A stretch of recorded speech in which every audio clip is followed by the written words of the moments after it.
It is Friday, August 16th. Let's talk PlayStation. Welcome back, everyone, to another plucky episode of LTPS. As always, let's begin with our PS Plus reminder. The August PS Plus Essential lineup, still live on PSN. Make sure you claim those games before they go away. Also, this coming Tuesday, on the 20th, we have the lineup for PS Plus Extra and Premium, the August lineup going live on PSN. And PS Plus Extra is actually, I would say, pretty good this month, primarily because you have the PS5 version of The Witcher 3 Wild Hunt on there, but also Cult of the Lamb as well, which is a very good roguelike. And also the kind of game where you can get it done in like 15 something hours, so like the perfect weekend style game, as I like to say. But there's also Ride 5, Naruto, Watch Dogs 2, and if you are into Sword Art Online, then my god, you are eating this month. There are so many Sword Art Online games on here, so you've got all those on Extra, and then going into PS Plus Premium, we have a new PSVR 2 game, Vacation Simulator, and then surprisingly, all three Time Splitters games on PlayStation 2, so 1, 2, and Future Perfect, all coming right off rip. You love to see that. And then you've also got Sword Art Online Lost Song for PS4 as well. So that's one of those games where they're categorizing it as a remaster. We've seen time and time again, sometimes remasters go into Extra, so they're not really that consistent with that particular category as far as premium goes. But yeah, really it's all three Time Splitters. We had the Taiwan rating show Time Splitters 1, I think, so we didn't know for certain if 2 or Future Perfect would come anytime soon. So very unusual, I would say, considering the past 2 years that we've had premium. It's always been, a drip feed of PSP or PS1 games, usually one entry in this franchise here and there and everything. So it's nice to have like an example with PlayStation 2, now that the PS2 games are coming back, where just they're completing an entire franchise all in 1 month. I would love to think that's going to happen more often.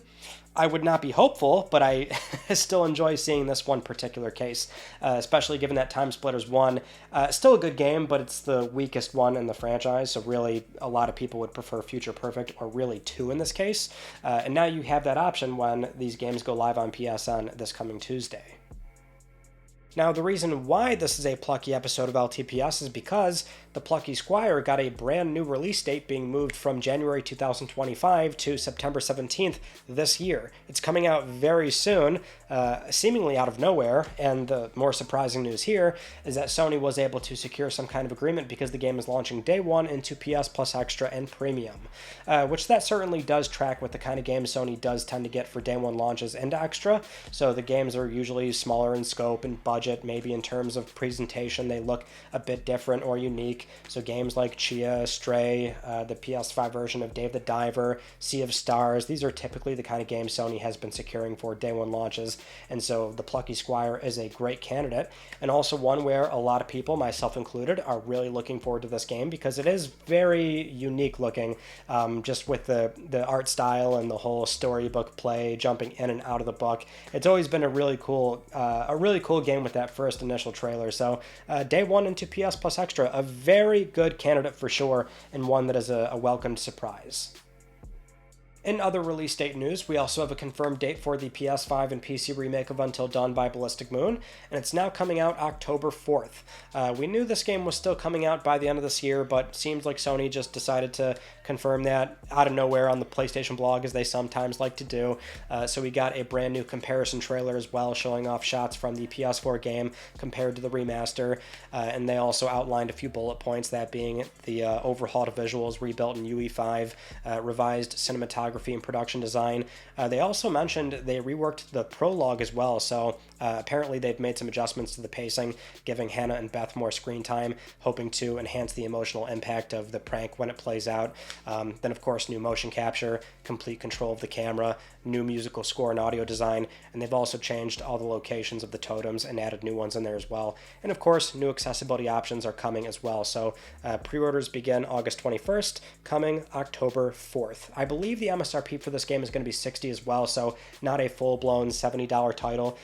To their credit, we've seen Sony explore the price spectrum there. It's not entirely $70 as a hard limit for all games. Sometimes they do 40, 50, and 60, so that's slightly welcomed in this case for what is a remake, and certainly one that is kind of on the surface you'd think maybe not all that different. I will say, if you've played Until Dawn before, then you would probably know that with giving the player agency with the camera controls, that completely opens up the game in a way that is going to be much different from the fixed camera angles in the original game.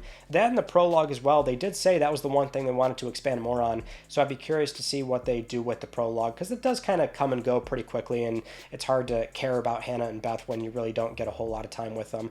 But really the big change for what is meant to be a, kind of a campy horror game is the lighting. The lighting, I think, makes a big difference this time around. So, if anything, I actually am genuinely interested in checking out the game again. It was very enjoyable at the time, so I can see why they'd want to maybe, get this thing put out on PlayStation 5 and PC looking the way it does. Also in this kind of environment where people love to stream and share clips on YouTube and things like that. So this game's gonna probably do very well, I imagine. All right, moving on to Concord. This is our final week before the game actually comes out, and Firewalk is still outlining what they're planning on doing for their long-term roadmap. So this past week they talked about the season updates that they're planning. So Season 1, The Tempest, begins in October, and that's going to include a new free gunner, new map, new variants, quality of life updates, new cosmetics, and new vignettes. Season 2 is going to begin January 2025, and that's going to include the same updates, but also a new mode as well. And then Season 3 is just out of view, but that's planned for April 2025. Preloads have already begun, and Digital Deluxe owners can begin playing the game on the 20th, and then the global launch is still Friday the 23rd.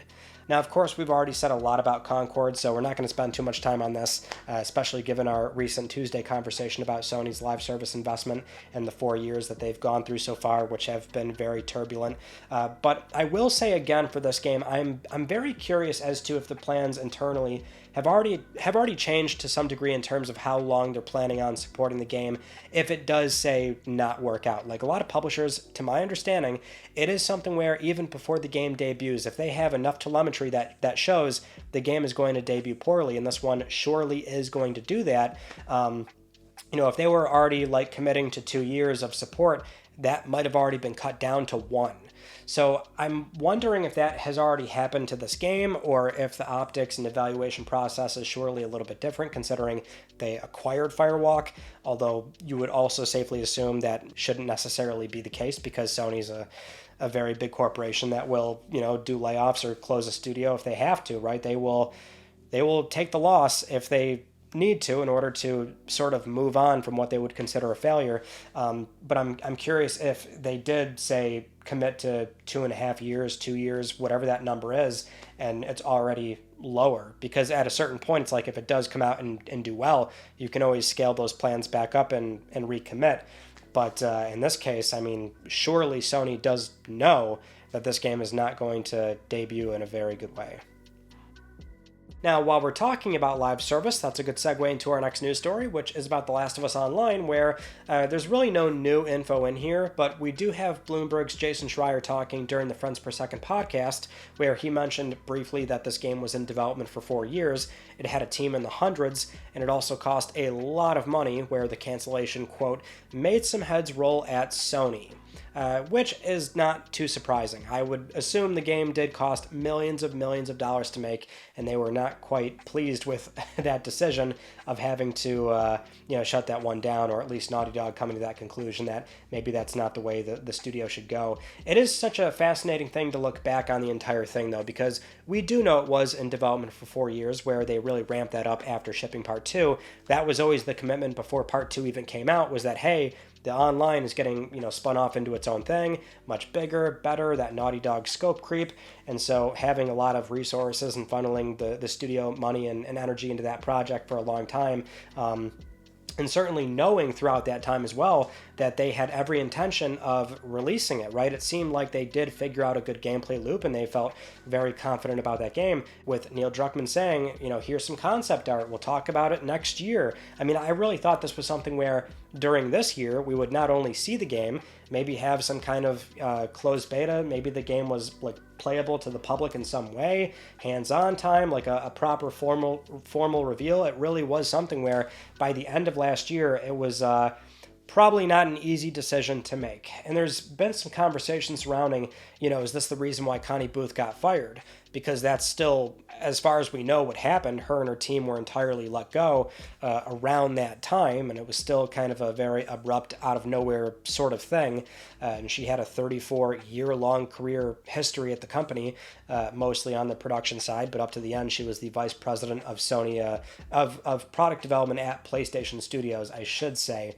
But it's one of those things where, despite that long career, you know, if it gets to a point where there's like a multi-million-dollar cancellation that was under your watch, somebody has to take the fall for it. So that's kind of the ugly, cutthroat side of the more of the corporate structure that these things tend to have. But there's still some conversation surrounding if maybe that's what happened, and this is a good example of why that might have happened. Like, this is the one example too, right, where it's like those complaints this entire time have been valid. This is the one single-player studio where they very much did pour a lot of time, energy, resources, and money 4 years into this live service game that could have been going into a single-player title. I mean, that's perhaps the worst outcome of this entire thing, is that it has given us this very big delay on Naughty Dog output on PlayStation 5 as far as some kind of new title, new entry on this console goes, something that's not a port or a remake or remaster, you know what I mean? So this is the one studio where that's a valid concern, and it's over, but it's, as we've said before, there was clearly a fork in the road here, and it seems like the better option was simply canceling this multi-million-dollar thing. It might have incurred more losses or given us a different studio situation that we otherwise would have not wanted. Now, another live service fiasco we can mention real quick is Helldivers 2 Escalation of Freedom update, which came out on August 6th. And so far, that actually did well in terms of like the peak player count going back up on Steam. So a very expected thing, which is the game's going to level out, but those big content drops are going to see players return in droves. But I guess that did not really pan out all that well in terms of like community feedback. So there's just a lot of problems with game balancing, and the community at large has been really up in arms about the update, not really keeping up with it completely, so not entirely sure what's going on there. But we did see Arrowhead already respond, acknowledge it, come up with this 60-day game plan where they're acknowledging the community feedback and saying that we're going to try and address all these problems in game balancing and things like that. So at the very least, Arrowhead seems to be on top of it. But from more the, at this point, outside looking in, and somebody that does not really play live service games, obviously, but we do like to cover the business side of it, it just seems like this is another really difficult challenge that a lot of studios have to face, which is not only coming up with all this new content on such a rolling basis, keeping players engaged, but there's also just never a guarantee that this stuff is going to even land and resonate with them, right? It's not even a matter of making the content and making sure there's always new things for players to check out and mess around with, but it's also like there's no guarantee it's going to work or be good, or there's going to be a bunch of backlash. And so it's another more difficult thing for Sony to navigate as they go through this with their in-house teams and also second-party teams as well. At least Arrowhead seems very diligent on staying on top of everything and creating what appears to be a healthy dialogue. I wish I could say that, but it seems like I've heard a lot of bad things about the Helldivers 2 community. It seems like any game, when it gets big enough, the ugly side, just no matter what, that will always fester. It doesn't matter what fandom, property, game, movie, anything, whatever it is, if it gets big enough, you're going to see a very ugly side get very vocal. And I think it looks like that's what Arrowhead is trying to grapple with right now. All right, moving on to our big rumor from this past week. Of course, we know at this point Microsoft has been a lot more forthcoming with shipping games on competing platforms, that being PS4, PS5, and Nintendo Switch. And now we finally have possibly more games being announced, or certain games we don't necessarily know. There's been a lot of back and forth going on. So how this played out was initially over on the Xbox Game Studios thread on Reset Era. Shinobi 602 was initially hinting at and then flat out saying a big port is going to be announced next week during Gamescom. These were then screen capped and shared by XTOS1S on Twitter, where they heavily imply that the game is Forza Horizon 5. Then Mike Straw, writing for Insider Gaming, ran a report on the rumor, saying they've heard about the game coming over, but they have not been able to confirm when that will happen. Then Jez Corden of Windows Central reported on the rumor and chimed in that his sources indicated that it's not Forza, and he doesn't know what game it could be, or if an announcement is for sure happening. For what it's worth, XDOS1S responded to Jez claims and simply saying he has his sources, I have mine, and XDOS also mentioned that there are no active plans right now for Starfield. And then finally we have Tom Warren for The Verge, where he's chimed in saying Forza is not coming to PS5 next week, it's just an announcement, and then someone sent him a Forza Horizon GIF, and he responded with a GIF saying nope. Then Tom Henderson, the owner of Insider Gaming, he put out this tweet where he says we're in the second round of Xbox gearing up with PlayStation ports, so he fully expects every game to be rumored again in the next couple of months. And also there's some people highlighting that famous screenshot from Discord back in January where that one user was incredibly privy to Microsoft's multi-platform plans, and so in one of those messages they listed off Flight Simulator as a game that will potentially come over. Well, not even potentially, they flat out say that game is going to come over, which I would be inclined to agree that maybe a game like that would show up before something that's a much more well-known Xbox staple as far as like Xbox IP goes. You know, so Forza Horizon maybe is further out, or at least that's how I've always pictured it in my head, since Microsoft still to a degree is going to take this in a very slow manner, and they do want to experiment a bit and figure out what games are going to work, and even within their own internal hierarchy figure out exactly how they want to convey the message to Xbox owners, but also those on competing platforms. So it's been a very messy thing. That's why, like, the first 4 games, it was very back and forth on what game is or is not coming. Oh, Starfield's in development. No, it's not. Game X, Y, and Z is also planning to ship at a certain point before the end of this year. So it's to Tom's point, we're probably going to see a lot of that again for this next round of titles, if it's going to be a round of titles at all. Is that kind of what we're expecting? Is this like wave of games? So this was wave 1 that we had, and now we're getting wave 2. But really, it's something where when we're talking about various studios, unless the source is somebody that's on the very top of the corporate ladder, it's almost always going to be, you know, various different people from different studios or different marketing backends that might be privy to that kind of info from, you know, what Bethesda's up to versus Playground Games. So yeah, I think there's really no conclusive answer we can say given how many people we just went over, where nobody can really agree on exactly what this game is going to be, if it will be announced at all. But I guess the safe conclusion still is that Microsoft will be shipping more games on competing platforms. But in my view, I always figured you'd see something like Flight Simulator show up before Forza Horizon or Master Chief Collection. Same for Switch, whatever they do plan on shipping for the Switch before that next hardware also shows up for Nintendo as well. But if it does show up next week, then we don't have to do that much waiting to find out what this game is.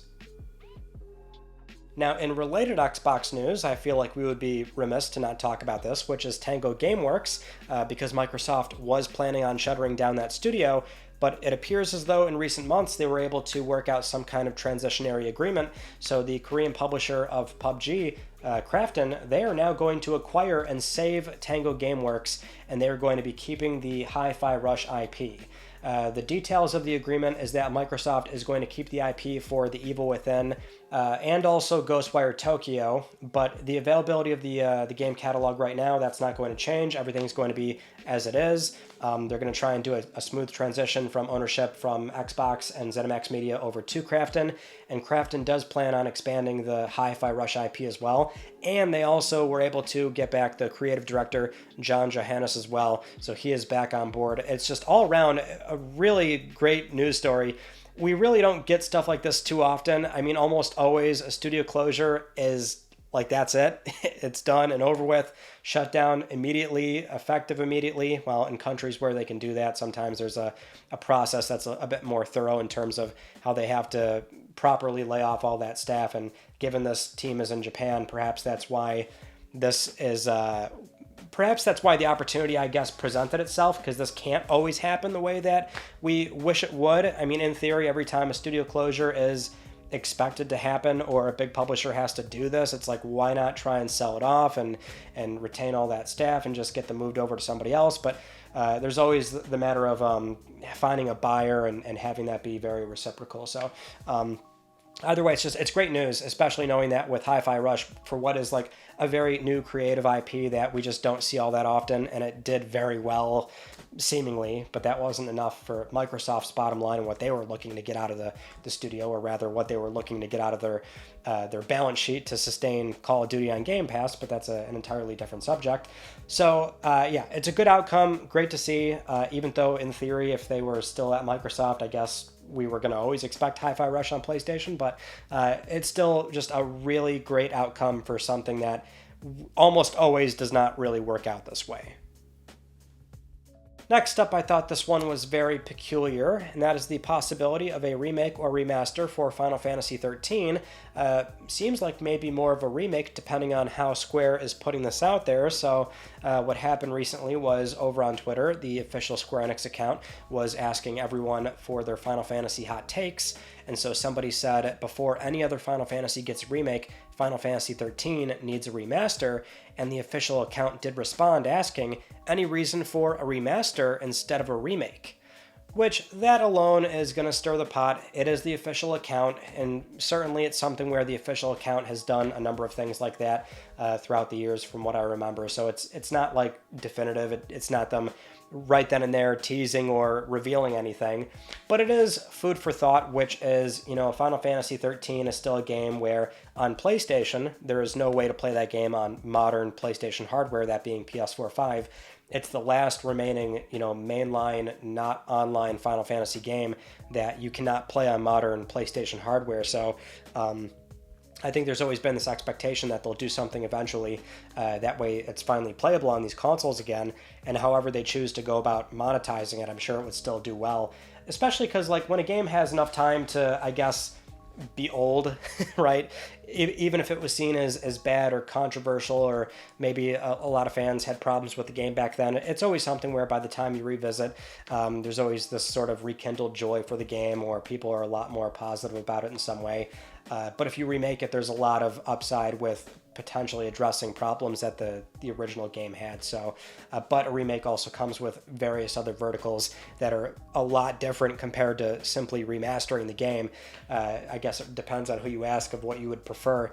I would very much want at least the remaster. A remake, I think, is going to be a lot more costly, and it's going to be a bit unproven, and that's been kind of tough nowadays with Square, so it's a tough call, but I will say I would like to see 13 come back. I remember not having like a big problem with the game back then. I remember enjoying it, having a good time with it. My problem is that's all I remember. I could not tell you anything about the story, the characters, but that's memory, by the way. That's not me saying the game is forgettable. That's a problem with me and a lot of games where if I've played them like only once over 10 years ago and it's a really long game, like it's going to be tough for me to really recall certain details about that game, but I remember enjoying it. So I would like to do a replay, which I should probably just do on PlayStation 3 because I still don't have that platinum. But yeah, I think we're due for this one. I would hope it's coming sooner rather than later. Moving on to a very interesting quote from the Take-Two CEO Strauss Zelnick, where he was speaking with Christopher Dring of GamesIndustry.biz, going over game subscription, the topic of day one games on subscription, and we know that previously Strauss Zelnick has been very forward about this, where for most day one launches into subscription, it simply does not make any sense for them, and oftentimes being very harsh about the economics of that proposition. And so that really has not changed here, where he says, and I quote, "I think that offering a frontline title with a premium price and a subscription service day and date will push consumers to that subscription service for at least a period of time." But he does mention that that's not changing their stance. So he says, "No, it won't affect our decisions because our decisions are rational." So being very forward there, and also a little bit of sarcasm, which is always funny. But what is interesting is that he openly acknowledges how their games, at least, something like a Grand Theft Auto 6, that's the kind of game that is more of an outlier. Clearly, that's the kind of title that is just simply not going to launch in subscription. There's probably no price where that would make any sort of sense for them, because that game is going to be, and this is not even a hot take, like anybody can say this, it's going to be the biggest entertainment launch probably in history when it comes out. It surely is going to be. I mean, it's going to be something where it's going to do incredibly well, make so much money. There's just no number you can put on it where, like, if Microsoft was approaching trying to get the game on Game Pass, it's just not going to happen. Even Microsoft, it will get to a point where they're not going to be willing to pay what it would take to get that game day one on subscription, but it doesn't work for them. So, we still got publishers like Take-Two, Sony. There's a few others where you can just tell because they don't do these kind of deals that launching day one into something like Game Pass or even Plus for that matter, which you'd never see a AAA game like this go into Plus, but still not really. The economics just simply don't work. In other Rockstar PlayStation adjacent news, we can also mention something very weird that happened recently, which was the Red Dead Redemption PS4 version on PSN right now had a weird thing where the description data on the store listing was changed or updated, and it actually showed, it basically leaked out a upcoming PC port of the game, because Red Dead 1 has never been on PC officially, so I guess it's coming because the store description on PSN said that, this game, for the first time ever, it's available on PC. Now it's since been changed back to what it should be on PSN, but that's something where it wasn't a PlayStation thing per se. It was obviously something where Rockstar, whoever's in charge of updating that store data, that must have happened by mistake from their point of view. They must have requested that change on the wrong store, or I don't know how a mistake like that happens. Maybe it was Sony, but why were they provided that data in the first place? Like that actual description for a game, for a store listing that's not meant for their storefront. Very weird. So it's not much of a PlayStation story, but I guess if you want to play that game on PC, then there you go. It is probably coming fairly soon. Moving on to some sales data for the PlayStation Portal, where so far this thing has been doing very well. We always hear about how sometimes it sells out or it's ranking quite high by revenue, and so we're checking in on it again because in the UK we had a very interesting metric come out from the GfK analyst Dorian Block, where they say in the UK the PS Portal has been consistently the number 1 or number 2 best-selling gaming accessory by revenue since launch in November 2023. Now that is the caveat, it's ranked by revenue, which means we don't have unit sales, and typically the DualSense is always the number 1 best-selling accessory, or it was prior to the Portal coming out. So in theory that means, it takes 3 DualSense controllers to match the same revenue of 1 Portal. But that alone, I think, would tell people that even though we don't have hard numbers, it does imply this thing is selling probably much better than what people and also Sony initially thought this thing would do, because that's the other caveat that is always worth pointing out, is that when something sells out like it did initially, that doesn't really mean much of anything because we don't know how many they actually made, but it does show that Sony probably underestimated how much demand there would be for what is on the surface a very niche remote player handheld. And it bodes well, right? Because even if you don't like the Portal, it's something where it shows consumer demand for this kind of device. So it is something where it might motivate the company further to do a version 2 of the Portal, where maybe it has more bespoke, hardware that really gets down the latency, because the Portal is really not that special at all as far as like a basic LCD screen, a DualSense cut in half, and then that's it. There's nothing proprietary about it for the remote play connection, which is like, honestly, I think that's the worst thing about it, is that there's nothing on there that really sort of breaks down the barrier just ever so slightly to get that image quality just a little bit better versus, say, your phone or a tablet. But it might also motivate them to pursue a local play handheld as well, which I will always punch this home. It would be a portable PlayStation 4. It would have to be some hardware that is familiar, that developers don't have to ship games natively to. It can't be its own bespoke dev environment like a PSP or a Vita. That'll pretty much never happen again. But a portable PS4 financially makes a lot more sense if the company can get that form factor into a portable size with, accounting for thermals and things like that. So getting it down to that size and having it make sense for them financially, and pricing this thing to a point where it's not absurdly expensive compared to what we typically see for the portable PC landscape. But prices for those are also coming down as well. So at a certain point it might make sense, and it bodes well for them possibly revisiting local play with a PlayStation handheld. It would have to be a portable PS4, and they always toy around with that stuff behind the scenes. I have no doubt in my mind that is something that is, you know, in the R&D lab, but if they'll ship it, that remains to be seen. Next up, we just had to mention the 10-year anniversary for PT, the playable teaser on PlayStation 4 that was announced and released 10 years ago, 2014 Gamescom, a very Kojima way to announce that Silent Hill's playable teaser where they made up a studio and they didn't actually say what this thing was for, a very obtuse puzzle within that hallway that you have to figure out, and also a very haunting, amazing horror experience with incredible sound design and presentation. It still holds up to this day. It is just such an excellent horror experience that is, to this day, still locally stuck on PlayStation 4. And also, Konami killed the game on backwards compatibility with PlayStation 5 because the console is very good with its backwards compatibility, so the game was very playable. Konami turned it off. That was also a big deal at the time. Kojima this week actually got a little nostalgic, and he put out a tweet talking about the 10 years, which that tweet blew up because PT is just such a well-known thing, and it's a tragedy that it still got treated the way that it did. Not even so much, you know, what happened with Kojima and Konami's falling out and that game getting canceled, but just the sheer treatment of this kind of this software, right? It's such a bummer that the license was pulled, and so you can't get it back if you never had it on your PSN account.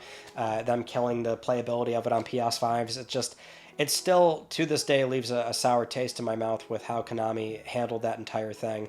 But PT, man, it goes down in PlayStation history as such a cool thing that happened. Now, with all that said, it is time for Let's Talk Plus, the weekly Let's Talk PlayStation giveaway, where one of you can win a $10 PSN code. I would like to congratulate this viewer right here. I'll be contacting you very soon via email or X, and if you'd like to win a $10 PSN code, it is so simple. Follow the link down below, enter the Gleam giveaway, and supporting this channel a number of ways can gain you an entry, and I'll announce the winner next week, because I'm trying to help pay for your games. Those are some of the news stories from this past week that I wanted to talk about with you all, and our Tuesday video was looking at Sony's live service investments the past 4 years, having a very in-depth conversation on their trials and tribulations, where they are now, where do they go from here, things like that, so go check out that conversation. And then coming up this Tuesday, I think I can actually say what the video is because I'm pretty sure it will be done in time, but we will be exploring more used PS2 memory cards and possibly finishing their save files. I had a really fun time doing that the first time, so we are going back in and checking out some precious PlayStation 2 nostalgia. Man, I love any excuse to play PlayStation 2 games, especially because some of those games I didn't have, so had to go pick them up. Always a good reason to buy video games when it's for that. So that should be this coming Tuesday, but that is pretty much it. So that concludes this week's episode of Let's Talk PlayStation. I'm Ryan Benecki. Thank you all so much for talking with me, and I will see you all next Friday.